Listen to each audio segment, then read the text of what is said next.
하늘에 계신 거룩하신 아버지 하나님, 태초부터 제정하신 거룩한 날 안식일을 기억하여 거룩히 지키기 위해 세상에 속한 모든 일들을 내려놓고 오직 우리 하나님께 예배드리기 위하여 나왔습니다. 지난 한 주 매우 분주한 날들이었지만 이 시간 오직 우리의 마음을 열고 눈과 귀를 열어서 우리 주님의 말씀을 듣고자 하오니 말씀을 통해 은혜 받게 하여 주시옵시고 말씀을 통해 우리의 삶이 변화되게 하여 주시옵소서. 신령과 진정으로 드리는 이 예배의 시종을 온전히 우리 주님께 맡기오며 사랑이 풍성하신 우리 주 예수님의 이름으로 간절히 기도하옵나이다. 아멘.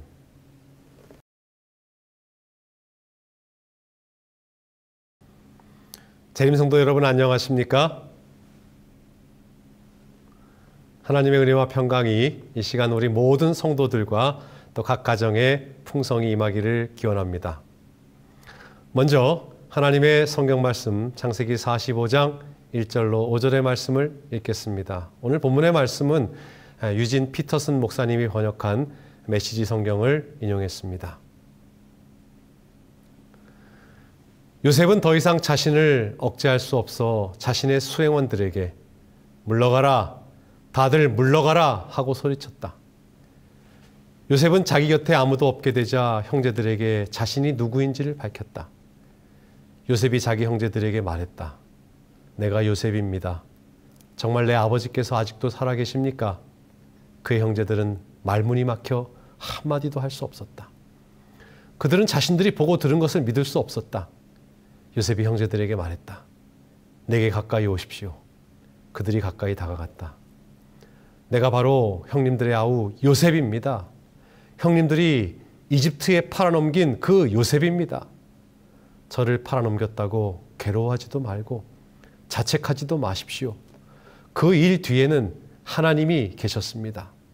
하나님께서 나를 형님들보다 앞서 이곳으로 보내셔서 여러 목숨을 구하게 하셨습니다. 저는 이 시간 이 성경 구절을 주제로 해서 너머를 보는 세계의 눈이라는 설교 제목의 말씀으로 여러분과 함께 은혜를 나누고자 합니다. 우리가 잘 아는 대로 요셉은 그의 삶이 마치 롤러코스터와 같았습니다. 그는 아버지의 사랑을 한몸에 듬뿍 받은 아들이었습니다. 그는 형들의 시기와 질투로 인해 죽음의 구덩이에 던져지기도 하였습니다. 설상가상으로 억울한 누명을 뒤집어쓰고 감옥에 갇혀 인생에서 가장 깊은 절망의 늪에 빠지기도 하였습니다. 그러다 마침내 이집트 총리의 자리에까지 오르며 온 가족을 구원하는 구원자가 되었습니다. 요셉의 삶에는 많은 시련과 고난이 있었지만 그는 언제나 눈앞에 보이는 현상 너머의 본질을 꿰뚫어 보는 눈을 가졌습니다.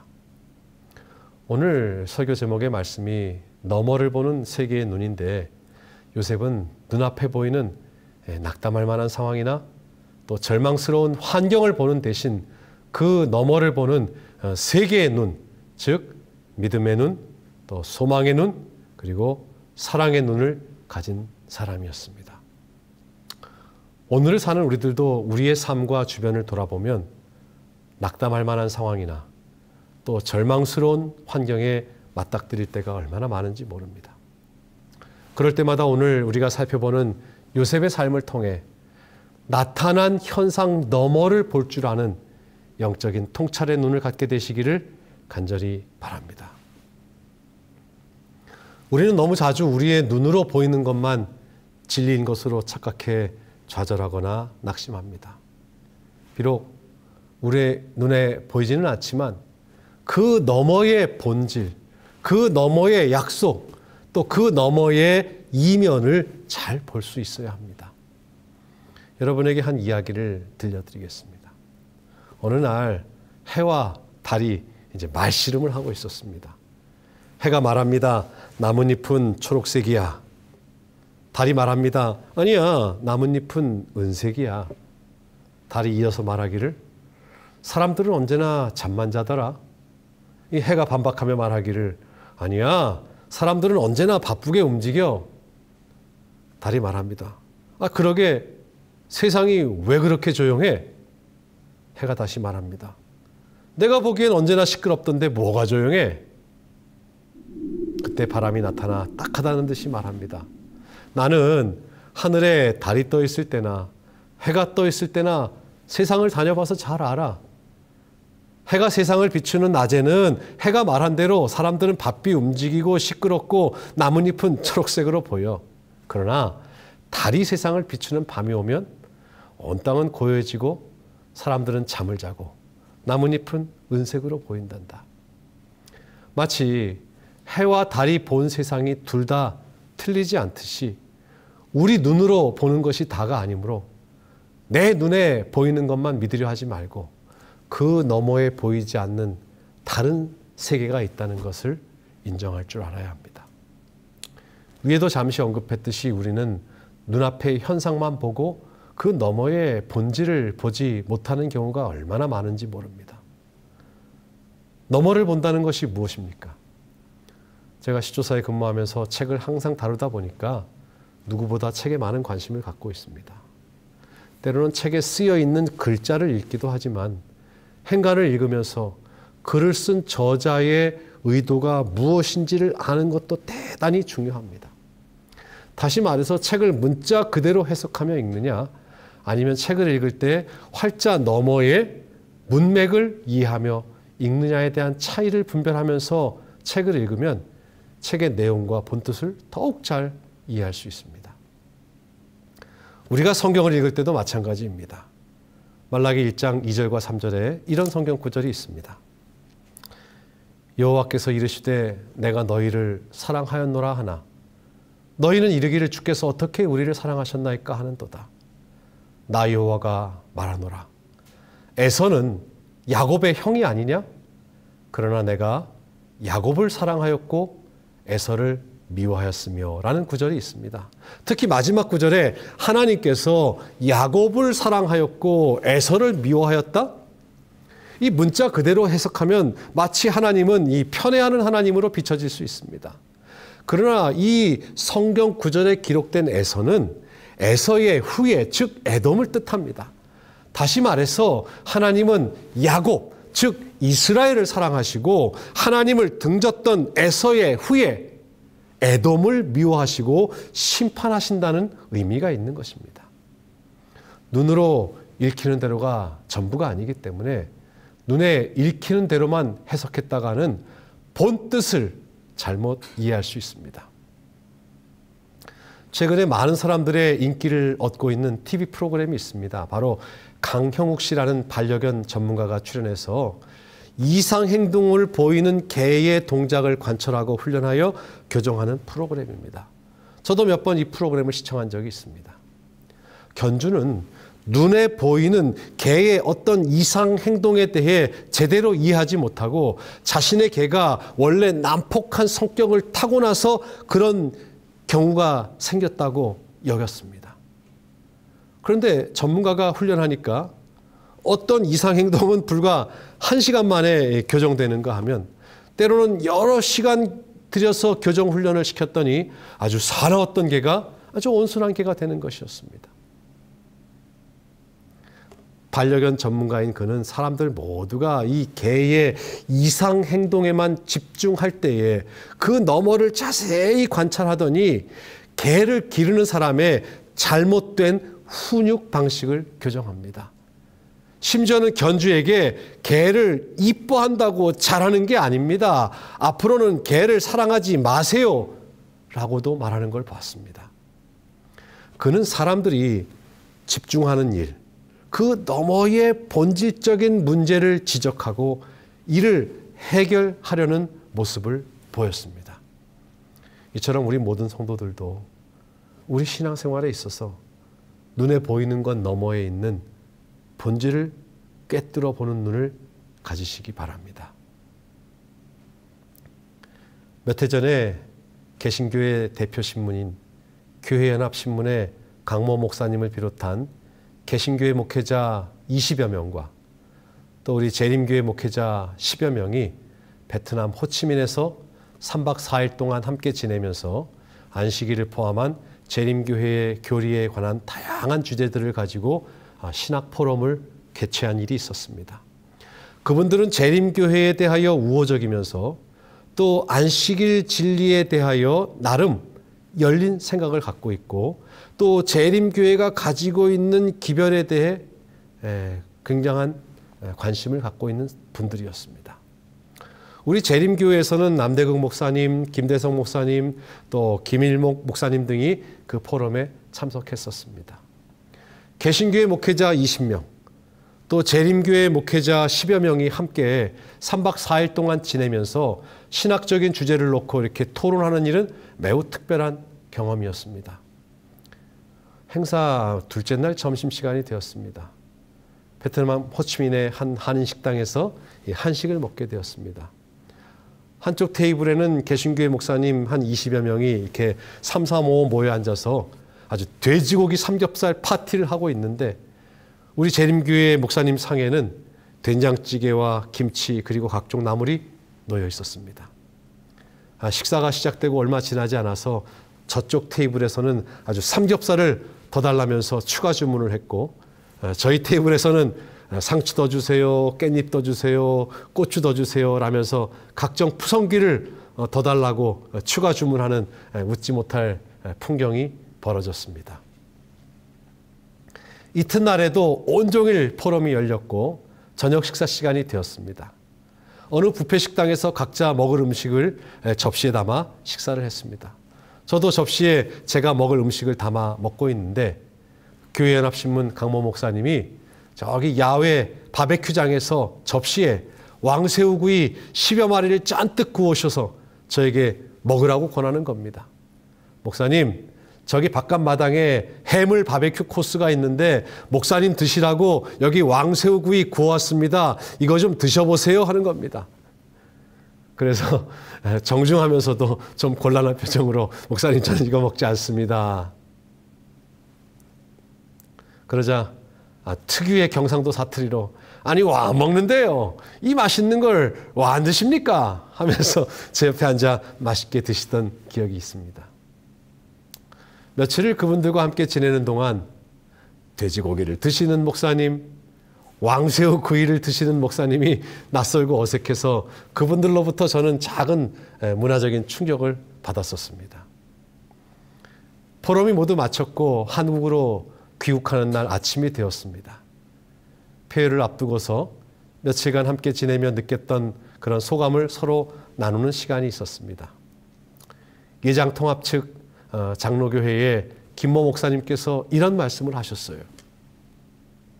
3박 4일 동안 안식일교회 목사님들과 지내보니 예전에 생각했던 것보다 이분들이 인간적으로 훨씬 존경스럽고 훌륭하다는 걸 가까이서 피부로 느낄 수 있었다고 말했습니다.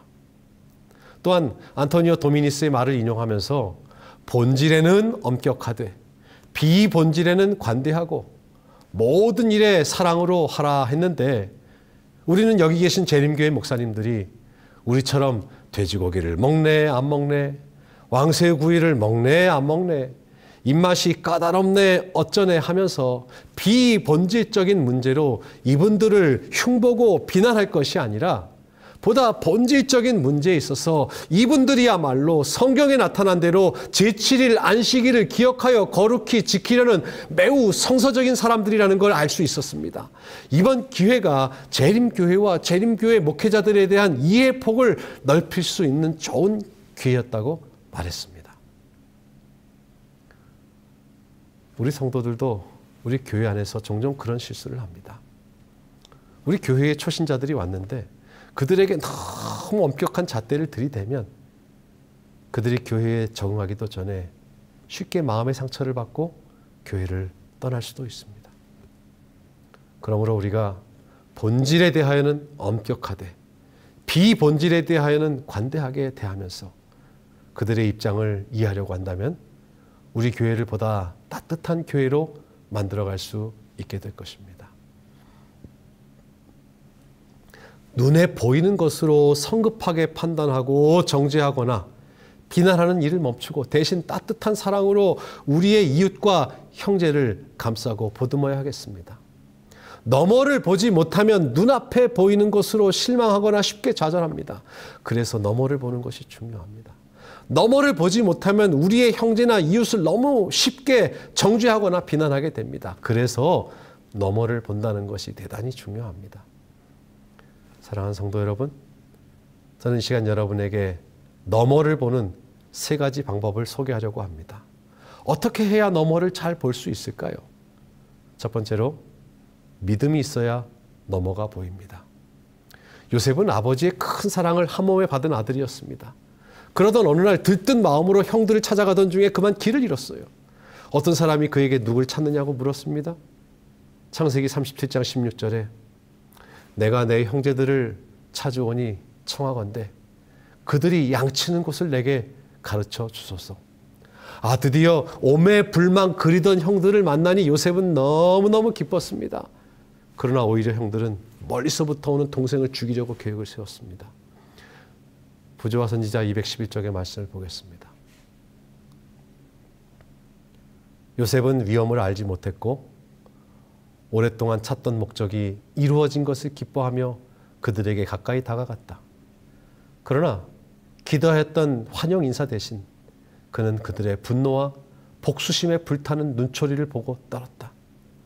그는 붙잡히게 되었고 그의 겉옷은 벗겨졌다. 형들이 자기를 반겨할 줄 알았는데 반기기는커녕 그를 잡아다가 깊은 구덩이에 던져 넣었습니다. 그의 형들은 동생에 대한 시기와 질투로 가득했습니다. 이때 요셉의 심정이 어땠을까요?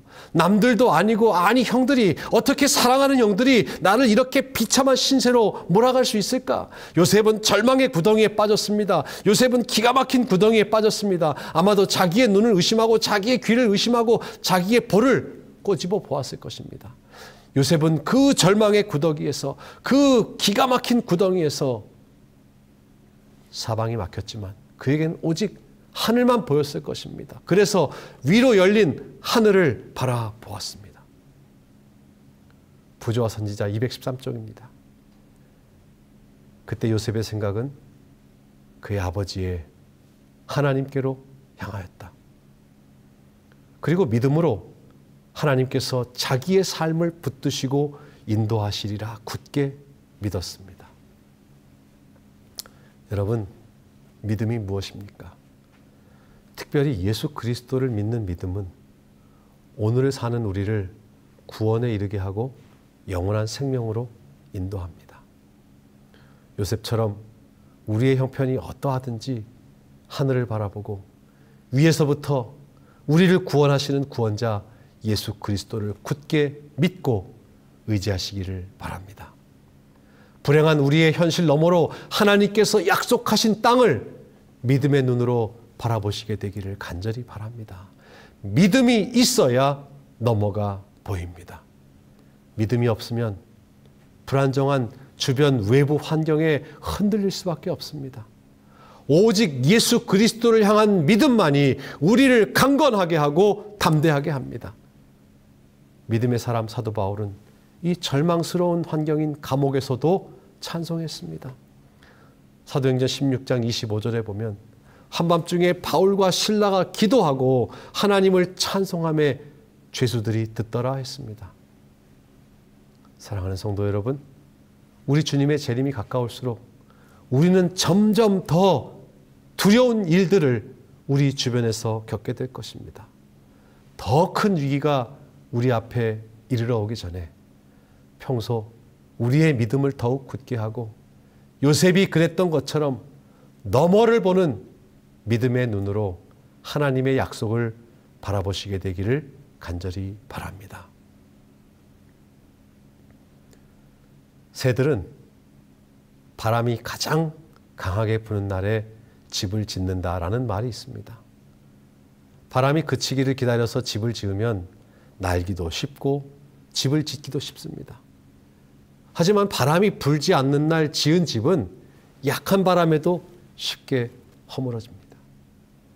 바람이 강하게 부는 날 지은 집은 강한 바람도 잘 견딥니다. 그러므로 우리의 삶에 다양한 형태로 시련의 바람이 몰아쳐 올 때에 그것을 이겨낼 믿음을 견고히 세우시기 바랍니다. 사랑하는 성도 여러분, 믿음이 있으면 우리 마음의 염려가 사라질 것입니다. 믿음이 있으면 걱정과 두려움이 사라질 것입니다. 믿음이 있으면 근심과 절망이 사라질 것입니다. 믿음이 있으면 구원의 확신이 서게 될 것이고 우리의 삶에 기쁨과 평안이 넘치게 될 것입니다. 믿음이 있어야 하나님을 기쁘시게 할 수 있고 믿음이 있어야 세상을 이길 수 있습니다. 그래서 예수님께서는 우리가 이 마지막 때에 예수 그리스도를 믿는 믿음 안에 굳게 서기를 바라시는 겁니다. 저는 이 시간 여러분 모두가 너머를 보는 믿음의 눈을 가지셔서 여러분의 삶에 진정한 기쁨과 평안이 가득 넘치게 되기를 간절히 바랍니다. 두 번째로, 소망이 있어야 너머가 보입니다. 사랑하는 성도 여러분, 성경에 소망의 눈으로 너머를 본 위대한 믿음의 도덕들이 얼마나 많이 있었습니까? 모세가 애굽에서부터 이스라엘 백성을 이끌어내오자 얼마 있지 않아서 홍해가 그를 가로막았습니다. 그는 하나님께서 이스라엘 백성을 홍해 앞까지 인도하셨으니 홍해를 건너기까지 인도하시리라는 믿음과 소망을 가졌습니다. 모세는 홍해라는 거대한 장벽 앞에서 하나님께서 자기와 이스라엘 백성을 구원하시리라는 소망의 눈으로 절망의 너머를 보았을 것입니다. 또한 모세가 가나안 땅을 정탐하기 위하여 정탐꾼을 보냈을 때 40일 동안 땅을 정탐하고 돌아온 정탐꾼들이 이스라엘 회중에게 보고합니다. 10여 명의 정탐꾼은 우리는 스스로 보기에도 메뚜기 같으니 그들이 보기에도 그와 같을 것이라며 매우 절망스러운 보고를 하였습니다. 그러나 하나님의 약속을 믿고 소망의 눈으로 가나안 땅을 정탐한 갈렙은 달리 말합니다. 민수기 14장 7절로 9절의 말씀을 보겠습니다. 우리가 두루 다니며 정탐한 땅은 심히 아름다운 땅이라. 여호와께서 우리를 기뻐하시면 우리를 그 땅으로 인도하여 들이시고 그 땅을 우리에게 주시리라. 이는 과연 젖과 꿀이 흐르는 땅이니라. 다만 여호와를 거역하지는 말라. 또 그 땅 백성을 두려워하지 말라. 그들은 우리의 밥이라. 그들의 보호자는 떠났고 여호와는 우리와 함께 하시느니라. 그들을 두려워하지 말라며 눈에 보이는 것 너머의 소망을 보고 기뻐했습니다. 여러분, 우리도 우리 앞에 가로놓인 높은 장벽들로 인해 두려워 떨기보다 갈렙처럼 너머를 보는 소망의 눈으로 하나님의 약속하신 땅을 바라보시게 되기를 간절히 바랍니다. 이제 다시 보디발의 아내의 유혹으로 감옥에 갇히게 된 요셉의 삶을 돌아보겠습니다. 정말 억울한 누명을 쓴 감옥 생활이었습니다. 감옥에 들어갈 만한 죄가 없었던 요셉에게는 정말 치욕스러운 감옥 생활이었습니다. 그러나 그는 역시 절망적인 상황에서 주변의 환경을 돌아보기보다 소망의 눈으로 위를 바라보았습니다. 주변의 상황을 돌아보기보다 소망의 눈으로 하나님의 약속을 바라보았습니다. 소망이 있으면 넘어가 보입니다. 세상을 살다 보면 우리가 원치 않지만 정말 억울한 일을 겪을 때가 있습니다. 정말 마음의 깊은 상처를 받을 때도 있습니다. 하지만 우리에게는 하나님의 귀한 약속이 있고 하나님께서 우리에게 허락하신 귀한 소망이 있습니다. 일본의 셰익스피어라고 불리는 작가가 있습니다. 바로 나스메 소세키라는 작가입니다. 그는 사람들의 심리를 꿰뚫어 읽는 글을 썼습니다. 그가 1905년에 쓴 소설 나는 고양이로소이다 라는 책에 이런 글귀가 나옵니다. 무사태평해 보이는 이들도 마음속 깊은 곳을 두드려 보면 어디선가 슬픈 소리가 난다. 어떤 사람은 항상 밝은 표정으로 지내기 때문에 다른 사람들은 그 사람이 가진 마음의 상처나 아픔을 쉽게 알 수 없습니다. 아무리 밝은 미소를 지으면서 지내는 사람이라 할지라도 이 세상을 사는 동안 사람들은 누구나 저마다 짊어지고 사는 삶의 짐, 마음의 짐, 그리고 져야 할 십자가가 있습니다.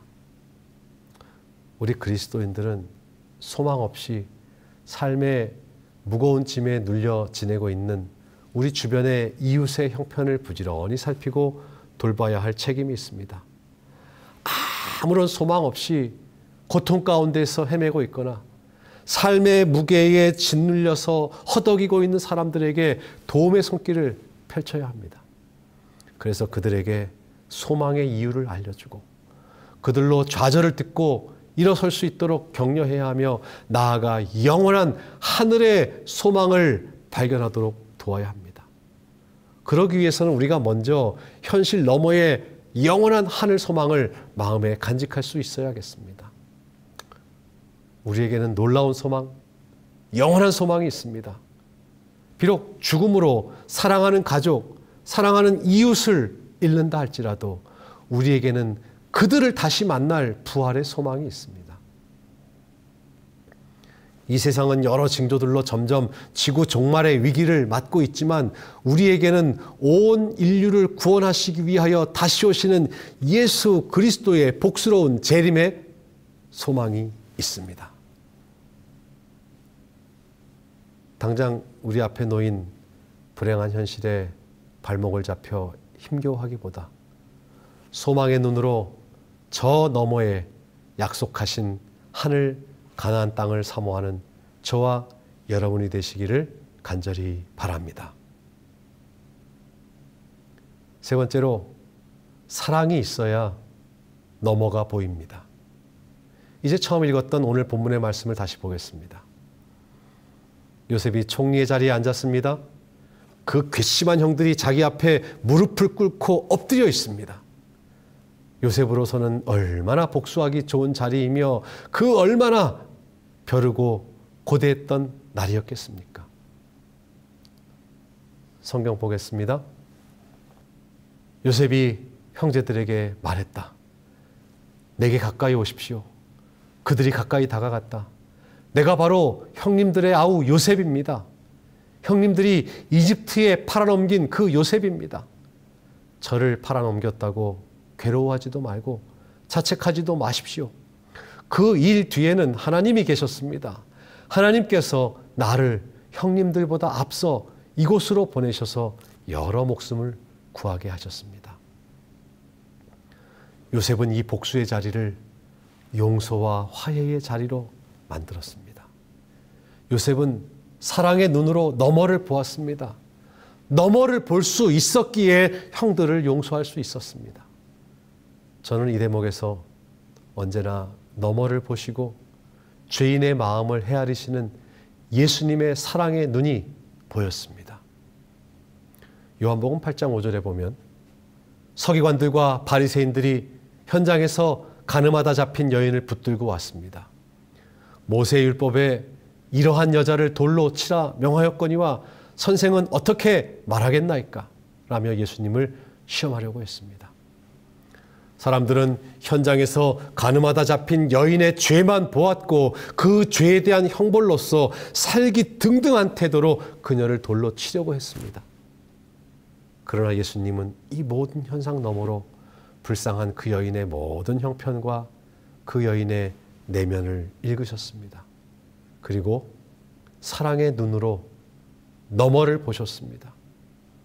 예수님께서는 그녀를 정죄하는 대신 그녀를 정죄하는 사람 앞에 몸을 굽혀 손가락으로 땅에 무언가를 쓰셨습니다.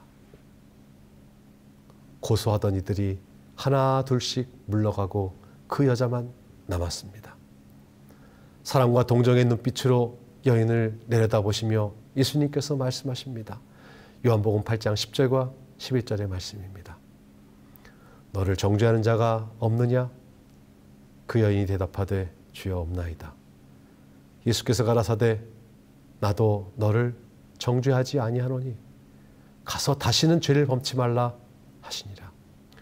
요셉도 그의 보좌에서 형제들을 만났을 때에 사랑의 눈으로 그 너머를 보았고 그래서 형들을 용서할 수 있었습니다. 요셉으로서는 지나온 날들을 냉정하게 돌이켜보면 사실 분통 터질 일들만 떠올랐을 것입니다. 형들을 향한 사랑의 눈이 아니었다면, 그가 만일 너머를 볼 수 없었다면 요셉은 형들을 죽일 수도 있었습니다. 하지만 요셉은 그렇게 하지 않았습니다. 요셉은 한때 그의 마음에 자리했던 증오를 용서로 바꾸었습니다. 형들에 대한 미움을 사랑으로 바꾸었습니다. 형들에 대한 분노를 연민으로 바꾸었습니다. 형들에 대한 분노심을 동정으로 바꾸었습니다. 여러분, 코로나19로 인해 우리 성도들을 비롯해 정말 많은 사람들이 이전에 경험해보지 못한 큰 절망과 좌절, 그리고 시련과 고통 중에 있습니다. 하지만 하나님은 언제나 당신의 백성들이 보지 못하는 놀라운 계획과 섭리를 가지고 계십니다. 비록 지금 당장 우리의 형편이 힘들고 어려울지라도 믿음의 눈으로 하나님의 귀한 약속을 바라보시기 바랍니다. 소망의 눈으로 우리 주님의 재림의 날을 간절히 고대하시기 바랍니다.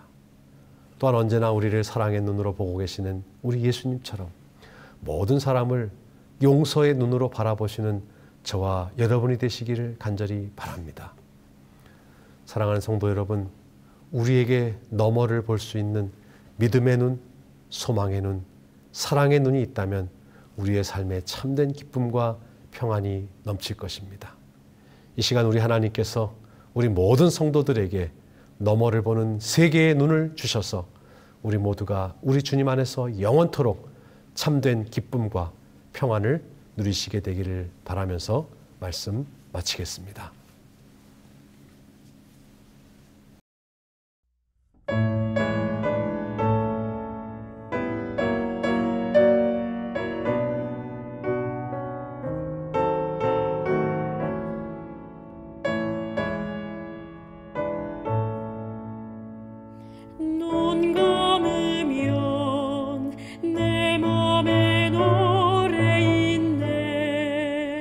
마음 아프니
하늘에 계신 거룩하신 아버지 하나님, 오늘 우리에게 하늘의 신령한 말씀으로 은혜 받게 하셨사오니 감사합니다. 두렵고 위태로운 세상을 사는 우리에게 많은 시련과 고난이 이르러 올지라도 오직 우리를 향한 하나님의 귀한 약속과 우리에게 베푸신 놀라운 하나님의 사랑을 기억하게 하시고 항상 믿음의 눈으로 예수 그리스도를 바라봄으로 승리하는 삶을 살게 하여 주시옵소서. 세상의 여러 형편이 우리를 낙담과 절망 가운데로 이끌지만 그럴 때마다 매 순간 소망의 하나님을 바라보게 하여 주시옵소서. 요셉이 그랬던 것처럼 또 예수님께서 그러셨던 것처럼 우리에게 남을 용서하는 따뜻한 사랑의 마음을 갖게 하여 주시옵소서. 언제나 우리의 모든 형편을 아시고 우리가 구하는 것보다 더 좋은 길을 예비하시는 하나님께서 우리 모두를 선한 길로 인도하여 주시옵기를 바라오며 우리 구주 예수님의 이름으로 간절히 기도하옵나이다. 아멘.